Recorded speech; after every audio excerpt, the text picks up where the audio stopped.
Support for this episode comes from Bike NWA. Did you know that May is National Bike Month? Celebrate alongside Bike NWA as they host weekly and overall challenges throughout the month of May. It's easy to participate, free to sign up throughout the whole month, and is for all skills and abilities. Visit love2ride.net/NW-Arkansas today and start logging your rides to win cool prizes. Hey, this is Gary Head at Signature Bank of Arkansas. We founded Signature Bank in 2005 with local ownership to serve our communities with the best bankers with the most authority to do business. We have succeeded in growing our bank to over $800 million in assets, including $50 million in growth in the first quarter in 21. We have 155 teammates that love our communities and the customers that we serve. We are always here to serve and eager to do so. As Chairman and CEO, I welcome your call to have the opportunity to serve you. Please call 479-684-4700 or online at signature.bank and tell them that you heard about us at I Am Northwest Arkansas.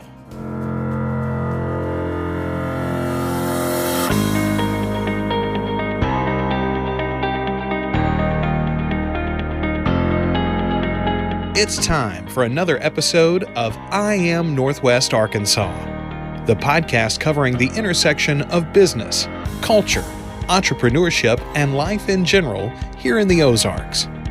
Whether you are considering a move to this area or trying to learn more about the place you call home, we've got something special for you. Here's our host, Randy Wilburn.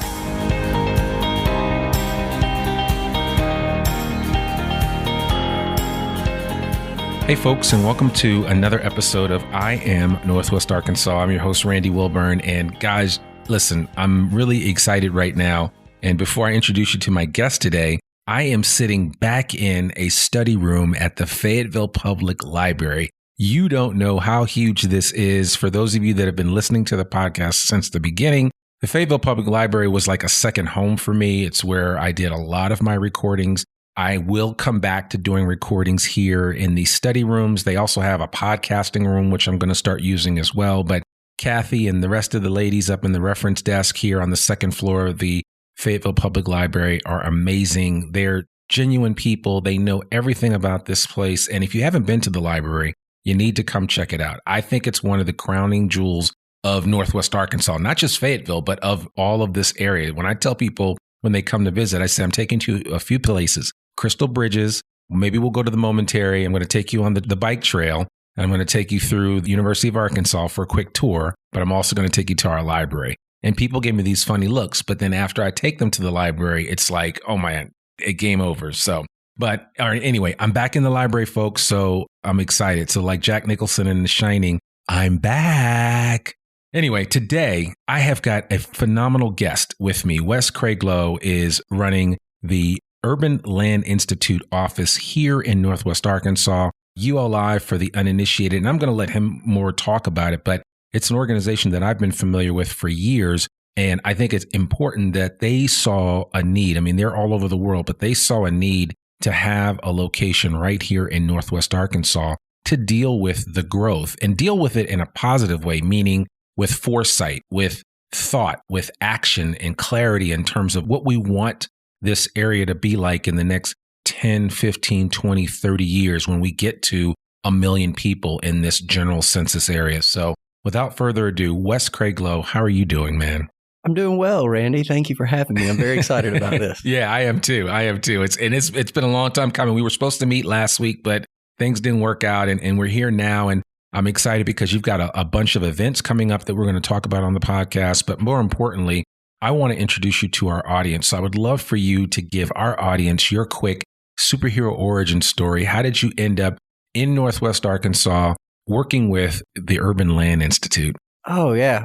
So I'll be as quick as I can. My background is in municipal planning. So for most of my professional career, I've been working in planning, long-range planning, and in the zoning entitlement process, what we call current planning, down at the city of Conway, and was there when Conway was just exploding in growth. And that lent me wonderful opportunities to develop myself as, land use professional and make really great relationships with the real estate development community along the way. I saw myself as a partner to the development, to the growth of Conway, and in particular, the built environment of the city of Conway, what forms our built environment took, and the impact of that built environment on our residents, maybe from the economic point of view or the social and cultural point of view, public health points of view, and the list goes on. And I just really fell in love with this work. Graduate school helped me along the way, professional certifications and other institutional trainings along the way. And I just really poured my soul into this work. I really believe the intersection between the built environment and human behavior, and ultimately the quality of our communities. And then a couple of years ago, the phone rang and I was notified of an opportunity that ULI was going to start a chapter, what we in the ULI world call district councils.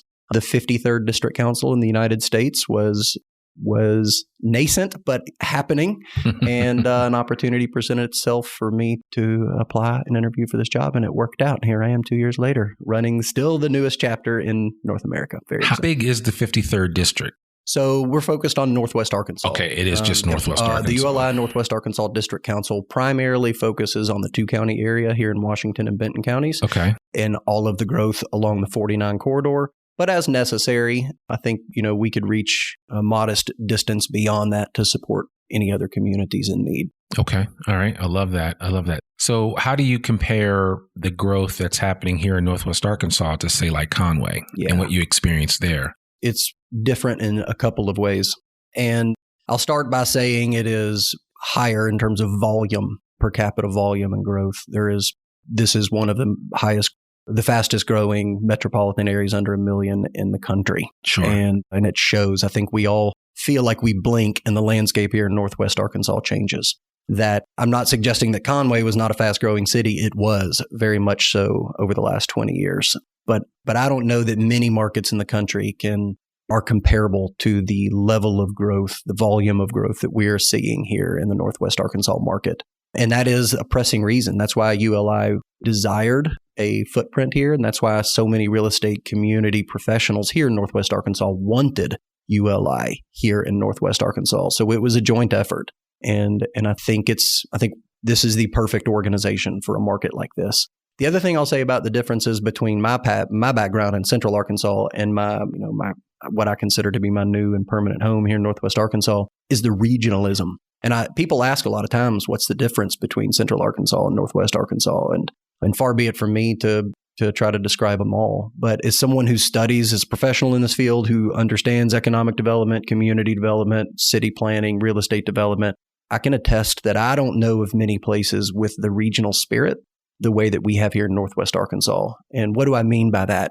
When it comes time for county and municipal governments and the private sector and nonprofit advocacy groups to come together and collaborate on topics of regional importance, to work together as a collective, this Northwest Arkansas does it better than anywhere. And we were challenged sometimes in Central Arkansas to work together as a unified region. Very often we would find ourselves discouraged on certain what we felt were regional initiatives, maybe regarding transportation, for example, that we felt could only be successful if everybody got along and agreed on them. And it was more of a challenge there in the Central Arkansas market than it is here. And I think that's one of the most exciting things about doing work like ULI here in Northwest Arkansas, is because everybody sees us as if it's good for one, it's good for all, and we're growing as a region. That's how business sees us. In many ways, there aren't government boundaries. We just flow across those government boundaries. And ULI I think it's going to be a powerful resource for helping bring a lot of people around the table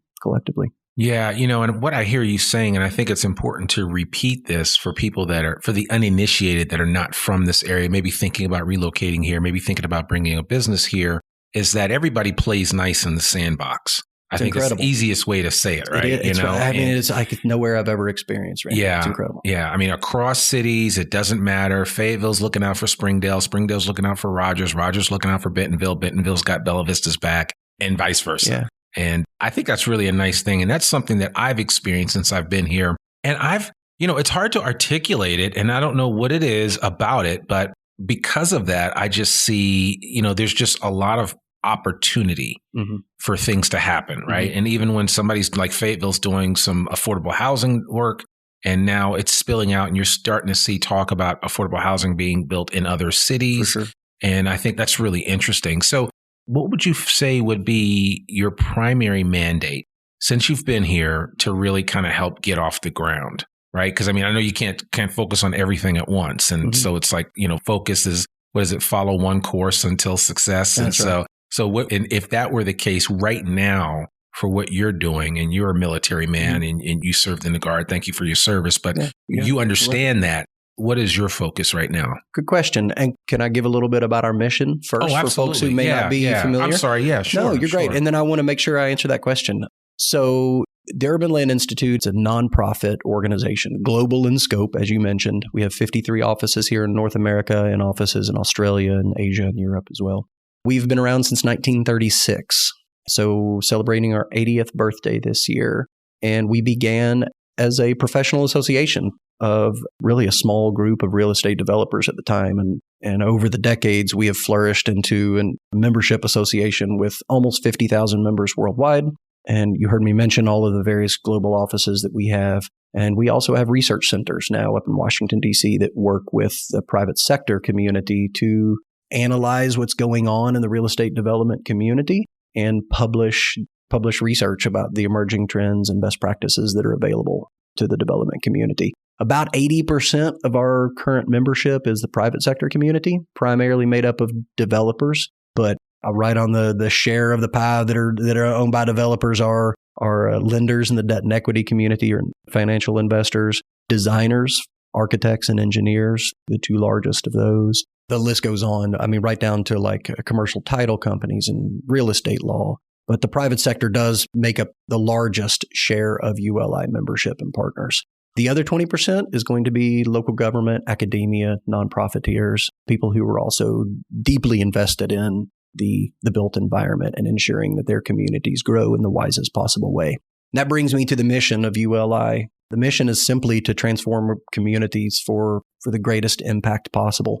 ULI, as a member network, attempts to leverage the brain trust that is our members, many dozens of them here in Northwest Arkansas, many tens of thousands around the world, and collectively share ideas and come up with solutions to challenges and opportunities that face communities throughout America, and lay that talent out in the public sphere where it can influence change, whether it's on the private practice side and development patterns, or it's on the public practice side in policies that entitle the built environment, right? The zoning ordinances and the land use plans, the master street plans and parks plans, and the list goes on.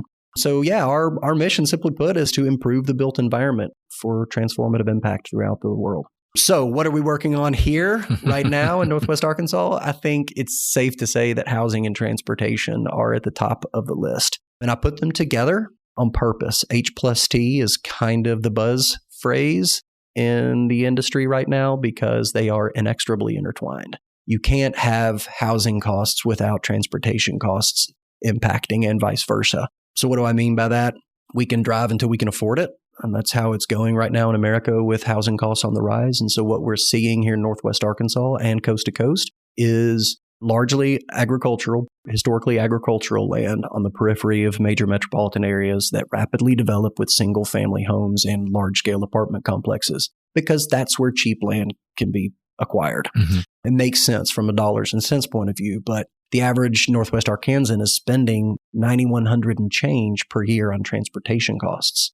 And those transportation costs are associated directly to their housing costs. So we may buy ourselves some cheaper housing, but if we're constantly updating our car or buying an extra car or additional fuel, additional maintenance, and the list goes on, all we're doing in many cases in America, and here in Northwest Arkansas both, is trading housing for transportation. And it works, the relationships works in the inverse too. Yeah. So the more local, the more hyper-local we can create our lives to be. What do I mean by that?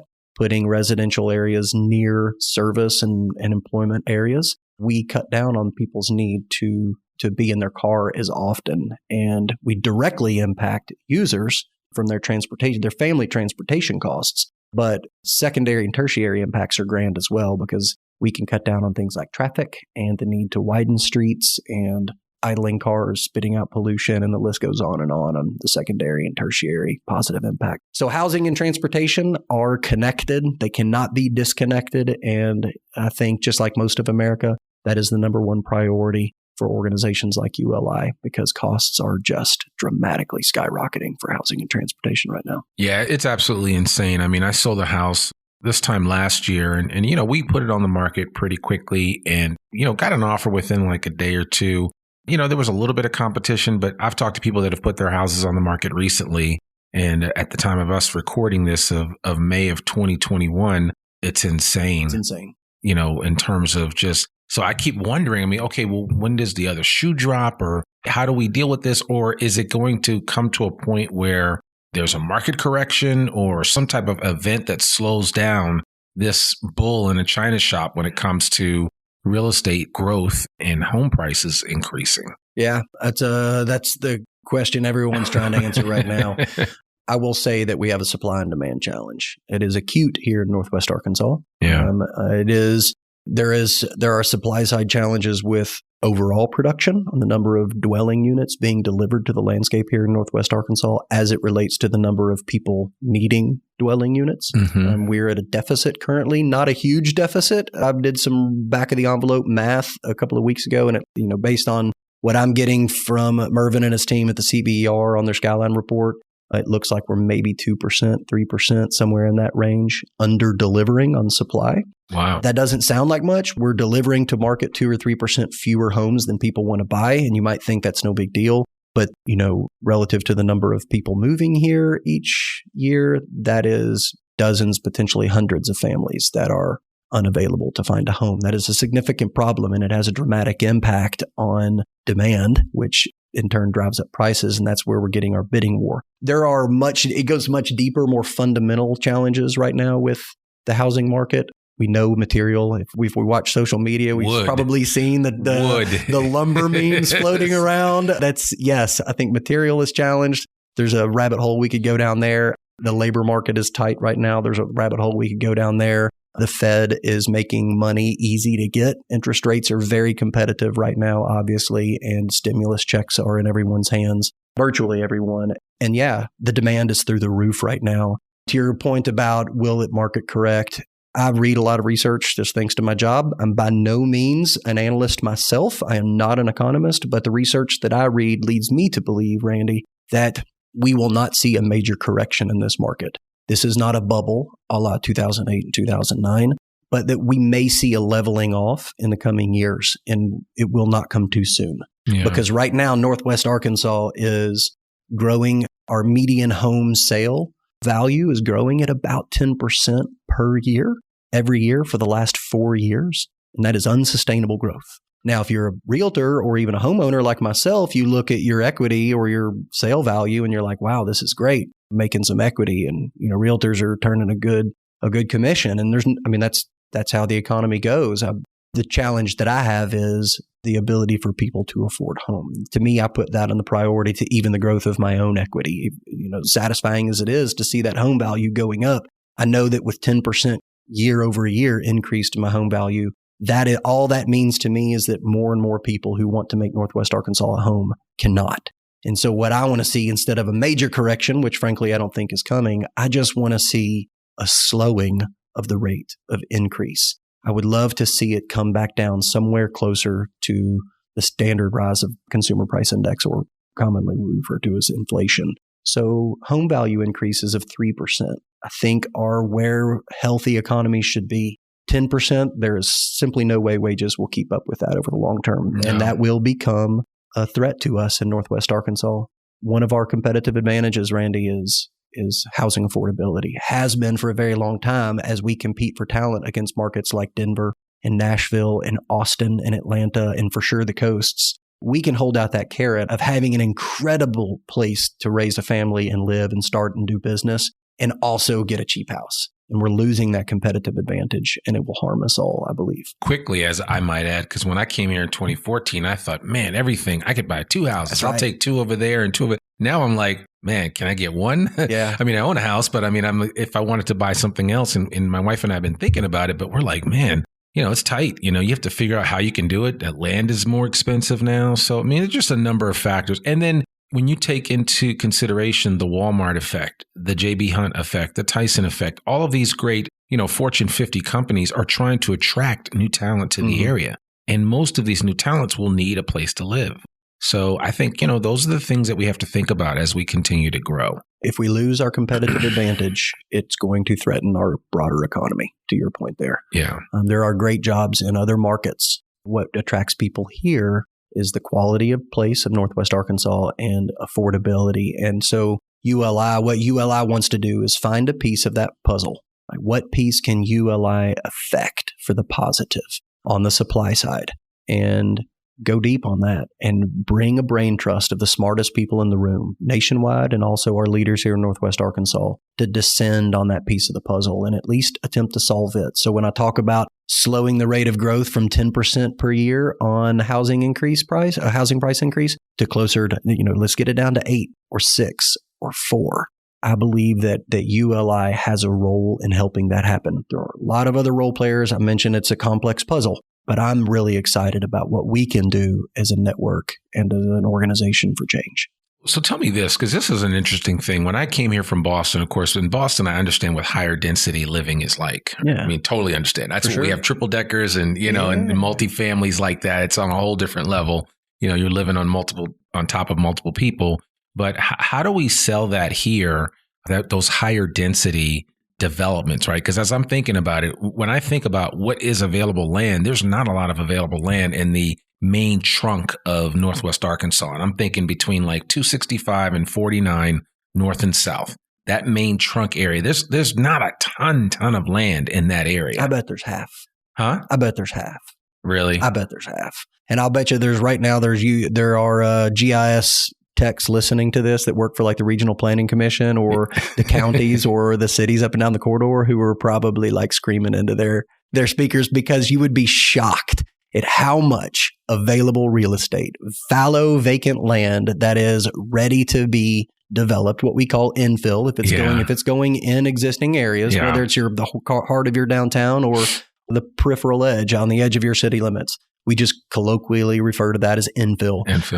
I bet you, and I'm just taking a bold stab at it here, Randy, but I'll bet you we're only half developed in the currently annexed government boundaries of the major cities up and down the corridor. And that's really where it boils down to smart development. That's exactly smart right. growth. That's exactly right. And that's where you come in, and that's where people like what program that Keaton Smith is working on. Yeah, Keaton's a good guy. Yeah, he's been on the podcast, and there are a lot of people that see that. And even myself, I thought, I thought I would love to build a place. And I said, when, you live in New England, they're not building any more land. Mm-hmm. So your only option is to go up. Mm-hmm. And, I said, wow, if we built another place, I'd say it'd be nice to build a duplex. Yeah. Would I have a better shot at building that than building a single family, just because, I could probably use the same space and build a really nice duplex, and make it really nice and, kind of introduce that to the market. But people come here and they're like, oh, I want land, I want space, I want, and that's kind of the challenge. How do you kind of bridge that gap there? It's tough. It is really, and I don't have any other word for it. It's hard work. We have in this country for 3 or 4 generations rewarded single family home ownership from a deep emotional level associated with the manifest destiny of the frontier West in the United States and in the Homestead Act. Everybody gets, I'm going to mess up the phrase here, but 40 acres and a mule, I think was the old saying. Yeah. Like, there is something deep seated emotionally connecting to Americans about that image of a piece of land and the ability to deliver on the fruits of your labor. I think that image of that homesteader manifest destiny of expansionism connects directly to the suburban lifestyle. Most of us don't have a mule in our backyard. I don't. Right. And I live in the suburbs. Frankly, I live over at the base of Sequoia near Root Elementary. I've got a little house in the suburbs and I love it. But there's something about it that feels, when I can walk into a backyard, a private space, it feels a little bit like I've got, I'm a little bit of, I got my piece of the prairie or my piece of the woods or whatever. Sure. And I think that attraction, that connection is really deep in America. and it is hard to break from. I think when you connect it to the reward of home ownership and equity, and recognizing that the vast majority of Americans' greatest source of wealth is the equity in their home, it gets even harder to break away from. That's not lost on me. And I guarantee, and even I'm an urbanist, self-professed urbanist myself. I no longer live in the heart of downtown. Yeah. I can't afford it. Full stop. And we can come back and revisit that. But I live as close as I can to the services and amenities like parks and schools and downtown that I can afford to. And I get it. I'm attached. I empathize with that manifest destiny spirit of having a little piece of land, having my own little homestead. I can garden and let my dog run around and play in the backyard with my kids, and also having a lot of my personal wealth wrapped up in home equity. How do we get away from that? I think it's taken us 100 years. And it's taken 100 years. It's going to take another 100 years before we see dramatic change. First things first. I just believe that we've spent a long time creating this America, this primarily car-dependent, suburban-oriented, post-war era America, the better part of 100 years, and it's going to take the better part of 100 years of organizations like ULI partnering with other community members who get it to turn this ship around. It's going to be, I think, the long game. And I lost what I was going to say, but ultimately that answers the question. There is no quick solution. This is a hard problem to solve, and it's going to be done very incrementally, I do believe.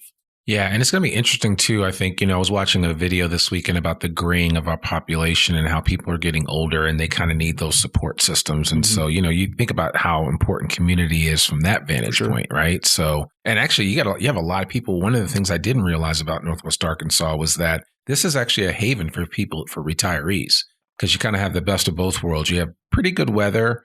It's never too fundamentally absurd, except for this week that we experienced this past February. So, I mean, we you can kind of get along and you can grow a lot of things here. There's a lot of benefits to being in this area, and you're close to, 5 hours to Dallas, 3 hours to Kansas City, an hour and a half to Tulsa. So you're kind of in the middle of a lot of things. That's right. So, and there's some real benefits to that. But I think it'll be interesting to see how this area continues to evolve from that perspective, because I think it is going to be important that as our society, as we see people get older, live longer, they're going to be around. And so that means that you have to create, community for everybody, right? Not just the young whippersnappers, but even the older folks. And you might be surprised to learn that the AARP is probably one of the national leaders, surprisingly so, but one of the national leaders on changing the way that we build the landscapes in North America. And because they see the value, the same thing you're beginning to describe here, as people age out of their suburban lifestyles and suburban homes that were frankly warranted, for a lot of reasons, raising kids and the like. But as they age out of those, they don't need 3 and 4 bedrooms or more. They don't need a quarter or a half acre to maintain. And they're making decisions for themselves about how to downsize and simplify their lives so they can invest their time and energy and money in other things. And what are those things? Well, it's being a part of the community. And how do we get people close to that? So we get back to the built environment fundamentals of things like infill development and mixed use development, walkable communities, safe streets, a broad mix of the things that we seek. Maybe it's the community center, or maybe it's medical care, or maybe it's park space and trails, or other people in that demographic. We definitely see it with the younger audience in the heart of our downtowns. And what we're beginning to see is the empty nesters coming back there for the same reasons. Absolutely. And I recall what I was going to say about the challenge. We're fundamentally, our mortgage loan system is fundamentally set up for single family and duplex residential. Our building code system is as well. So I want to circle back. We are codified in how we seek lending for the type of homes that we buy. So those things have to change. And the type of homes that developers can deliver due to the regulatory environment. We have absolutely canalized ourselves primarily to single family residential environment. And it's going to take a long time to unprogram all that stuff. That makes sense. So let's talk a little bit about, part of your mission is transportation piece. And we talked earlier about the whole bike movement and how our green space here is pretty amazing, to say the least. Yeah. And that's just, I'm mildly putting it that way. I enjoy it. You were talking about how you and your son were out on it this past weekend. I get out on it all the time. And so, what are your hopes in terms of, really ensuring that we continue to push to connect these cities, and even on a broader case than where we are now, because we have a thick trunk of the Greenway that pretty much goes right up the middle of this area. And I've noticed as I work up in Rogers that there are some T's off of the Greenway that are connecting. But what are your hopes, or what would you like to see that would really create a level of interconnectedness that we don't quite have just yet here in this area? Yeah, that's a really great and complex question. The first word that comes to my mind is equity. Okay. I get the sense that there are a lot of people in every community in Northwest Arkansas and America who need access to alternate methods of transportation. They don't own a car, Randy. Yeah. They depend on getting rides from others, or they depend on absorbing the cost of an Uber or a taxi, or they walk, or they ride their bike.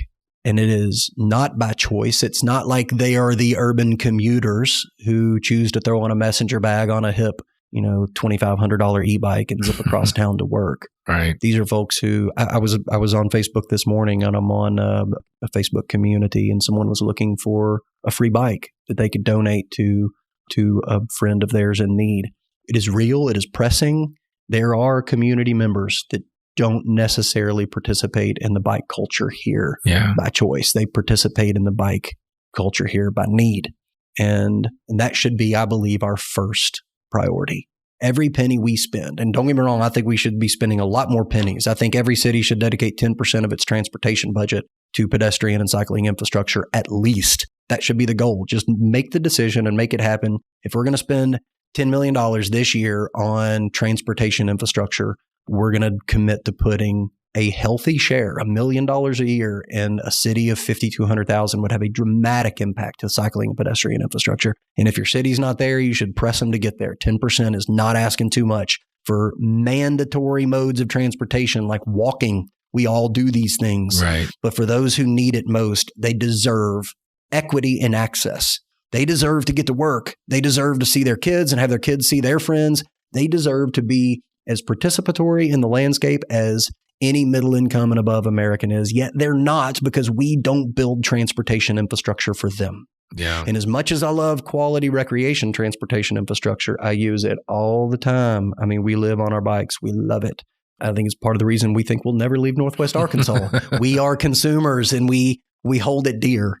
I want everybody to have that same level of access, and I don't see it yet. Yeah. And so that is the word equity, transportation, equity and access to transportation, to put a phrase on it. It's about making sure that everybody can get from point A to point B across Northwest Arkansas at the method of either their choosing or their need. And we're not there right now. And we won't get there until we start spending more money. And the cities have to do better. Private development does too, Randy. Every single private development that's doing, developing the back 40 into a bunch of single family homes, every apartment developer, every corporate park, office tower developer, shopping center developer.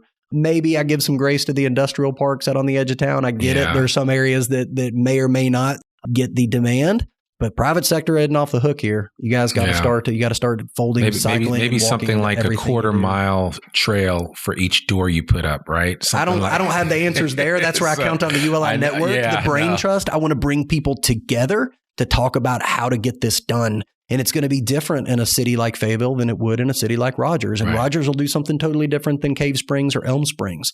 Every city and every private developer can decide for themselves how to get it done. What I'm suggesting is do it. Yeah, that's it. I love that. And, it's funny you mentioned, we talked earlier about Bike NWA, which is a great organization that really tries to bring a lot of this together. I also had the folks from Arkansas Latinas in BC who saw that, that a lot of women that looked like them didn't have access to bikes, and they were making that happen. I've also spoke to the folks at Pedal It Forward NWA. So maybe that person that you mentioned that doesn't have a bike can go to them and get a bike, because I know they have. Pedal It Forward was tagged in the comments this morning. So keep up the great work, y'all. Yes, they're doing a good job, and Kenny and his team over there. So, but yeah, I think there's a lot. Paxton and the folks at Bike NWA are doing some amazing work, and there's a lot of opportunity for growth in that area.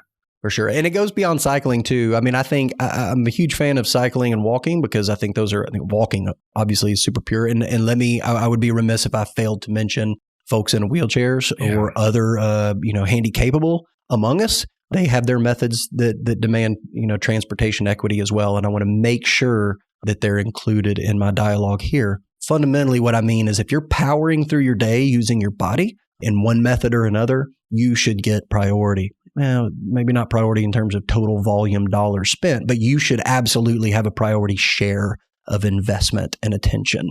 All of us, powering through our bodies or through our days, using our own physical power, that is nothing special to anybody. It's part of all of us. Obviously, the automobile we've built in America, I don't have to say it. We're going to keep spending money on automobiles. We are, and I think we should. I'm an all of the above kind of guy. I just think, maybe a modest share smaller, especially if we change the way we do the built environment. What I do want to get to here, Randy, is mass transit. I don't know many places that are as well positioned for rapid bus transit and local bus networks as the Northwest Arkansas corridor. Obviously, we run north and south, and most of our cities here are old enough, especially in the downtowns, to have a grid streets pattern.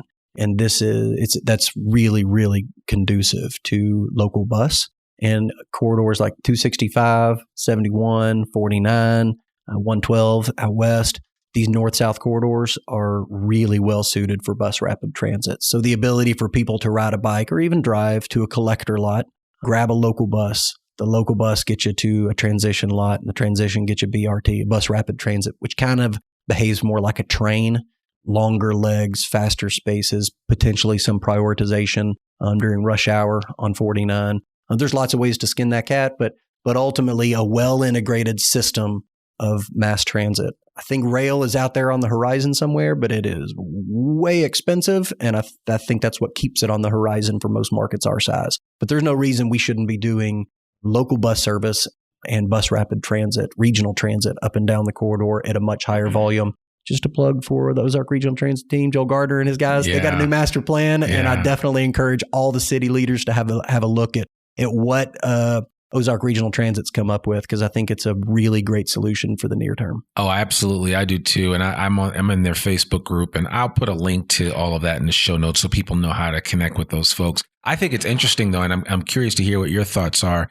Even with this idea that maybe we're a little far off from even considering some type of light rail option, how do you kind of connect the dots when you know that there's going to be continued building in the meantime, so that by the time we do decide to do it, then we're like, oh man, where are we going to put this thing? Yeah. And that's always the challenge, right? You think about because I think about Boston, what has one of the oldest subway networks in the country, in the world for that matter. And I mean, that thing's been around for forever, and it was there before there were really cars. So, it's like, how do you,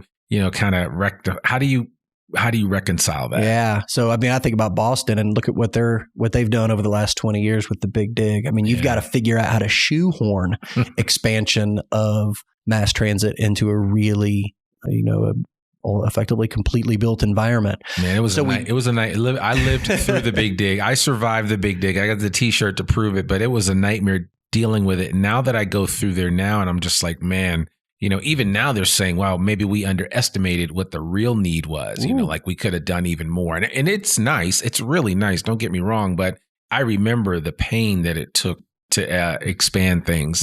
So I think we have a huge opportunity here in Northwest Arkansas right now, Randy. And that is our youth.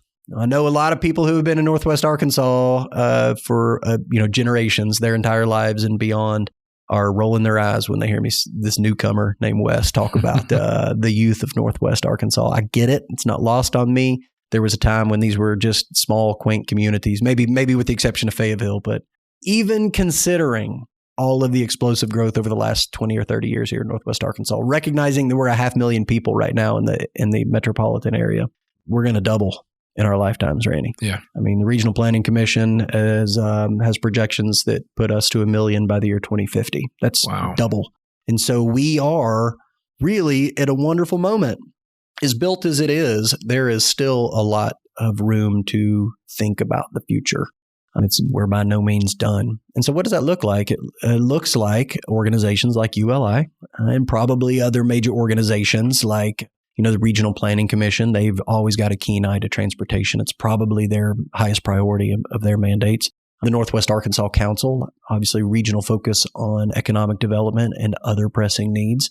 I think organizations like us can work by, with, and through organizations like city governments and county governments to develop the easements necessary to support that future growth. Not too dissimilar to what happened when 49 was built or when the Razorback Greenway was built.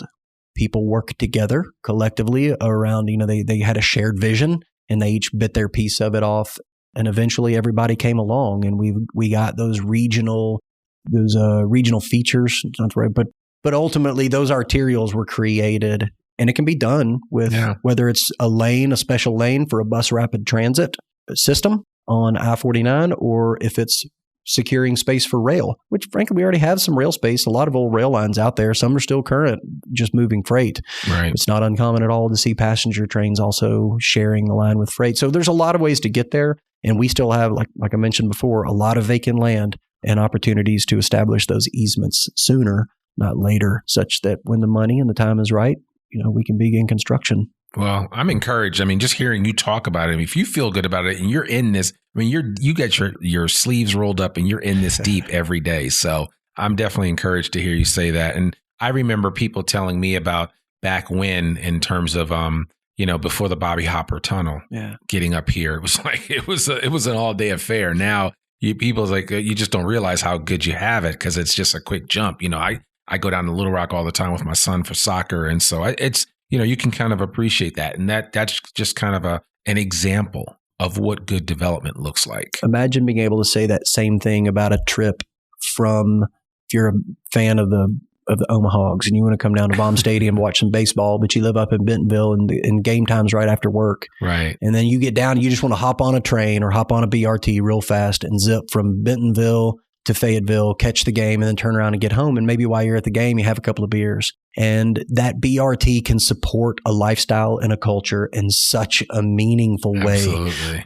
It can enhance everything that's already great about Northwest Arkansas and do it to the point where the same way you're bragging about the Bobby Hopper Tunnel and the ease at which I-49 permits access between here and Little Rock, we can be in 10 years or 15 years talking the exact same way about an integrated bus system in Northwest Arkansas that just makes life here so much easier. And why'd we wait so long to do this? Those conversations start today. And I'm looking forward to ULI hosting a lot of them. Well, that's good. That's good. Well, we're certainly excited and glad that you're here. And we really appreciate you taking time out of your schedule to come on the podcast and have this conversation. It's important. I've been involved with Onward Ozarks, with the Northwest Arkansas Council. And, there's just a lot of regional talk right now about how do we continue to improve. And you're in the thick of it. So Wes Craiglow, thank you so much. If anybody wants to reach you, what's the best way for them to connect with you? For sure. You can find me on our website at arkansas.uli.org and just head to the contact page on our website and you can find me. You can also find us and information about our events throughout the region and the content and services that we provide on our social media pages, Facebook, LinkedIn, and Instagram. Just give us a search there, ULI-NWA, and I think that's probably the fastest, easiest way to connect. Yeah, and we'll put all of that in the show notes so people have access to that. And again, we really appreciate it. And I just want you to plug an upcoming event, which will happen after the release of this podcast episode. So people listening to this prior to the date of this event. Yeah, May 29th. Okay. Yeah. So if you're listening after May 29th, go by our website, check us out on social media, find out what the next big thing coming up is. But for those of you all who are going to listen to this prior to May 29th, would love to invite you to the Better City Film Festival hosted by ULI Northwest Arkansas and the city of Rogers. We will be the first main event for the first real event at the new Butterfield stage in Rogers Downtown Rail Yard Park. We're super excited about it. It's going to be about 3 to 4 hours worth of film screenings. It's mostly micro-documentaries about ways to make your city, get you passionate, get you inspired, connect with other people in a really casual Saturday afternoon setting. 4 to 8 p.m., downtown Rogers, Butterfield stage, Better City Film Festival. Find information at our website. Okay. And then last but not least, I know when you're not solving the major problems from Northwest Arkansas, what do you do to unwind or relax? I know you said you like to ride the trails with your son. What else? I mean, for somebody maybe that's listening to this, that's thinking about moving here to Northwest Arkansas, what would be the one thing you would say to them that why they should really consider this area outside? I mean, we already made a case for it in this conversation, but what would you say? Fly fishing. Okay. I am an avid fly fisherman, Randy, and I look around at the access we have to rivers here to what we often call home waters. I've been here 2.5 years and I still can't decide which is my home water. Man. We've got trout fishing below Beaver Dam and White River. Yeah, all the way over to the White below Bull Shoals. It's only a 2-hour drive, but like smallmouth are crazy right now. We got Illinois River, Kings River, War Eagle Creek, Crooked Creek, the White. I spend a lot of time standing in knee to waist deep water, casting and throwing flies at anything that swims. And we are super duper blessed here in Northwest Arkansas to have such incredible water nearby. Yeah, I love that. And if you're breaking bread and you want to take somebody out to eat, where would you take them? I know this is difficult. My backyard. And I know that sounds like a cop-out, but it is my favorite place to hang. If anybody wants to hang, come on over. I would love to talk shop. Let's talk about ways to make cities better. I'll do the cooking. Let's have a cold drink sitting on the back patio and just get to know one another. It is absolutely my favorite place. We can smoke some trout and come out there. So. I can't begin to name my favorite restaurant because there's like 100 of them. I know. It's hard, right? Every time I ask that question, it's like people are like, oh, you're putting me on a spot. And it's hard for me to answer because I have a lot of friends that are chefs. So I don't want any one person. So I'm like, it's all good, you know. It's tough. It's tough. We're very blessed here. Yeah, no doubt we are. So Wes Craiglow, thank you so much. Urban Land Institute. You guys keep doing amazing things. Thank you for all that you're doing, for the work that you're doing here in Northwest Arkansas. Keep it up. And we'll make sure that if people need to reach you, they'll have easy access to contact you through our show notes. So thank you so much. Thank you so much, Randy. You keep up the great work. I'm a huge fan and look forward to all the releases of yours to come. Thank you so much. Well, folks, that's another episode of the I Am Northwest Arkansas podcast. To learn more about us or to read or download the show notes from today's episode, visit IamNorthwestArkansas.com. You can listen to this podcast and sign up for our free newsletter to keep up with us and all things NWA. Make sure you sign up today. You can also subscribe to the I Am Northwest Arkansas podcast wherever you listen to it. And please consider rating and reviewing us on Apple Podcasts. And remember, folks, our podcast comes out every Monday, rain or shine. I'm your host, Randy Wilburn, and we'll see you back here next week for a new episode of the I Am Northwest Arkansas podcast. Peace. We hope you enjoyed this episode of I Am Northwest Arkansas. Check us out each and every week, available anywhere that great podcasts can be found. For show notes or more information on becoming a guest, visit IamNorthwestArkansas.com. We'll see you next week on I Am Northwest Arkansas.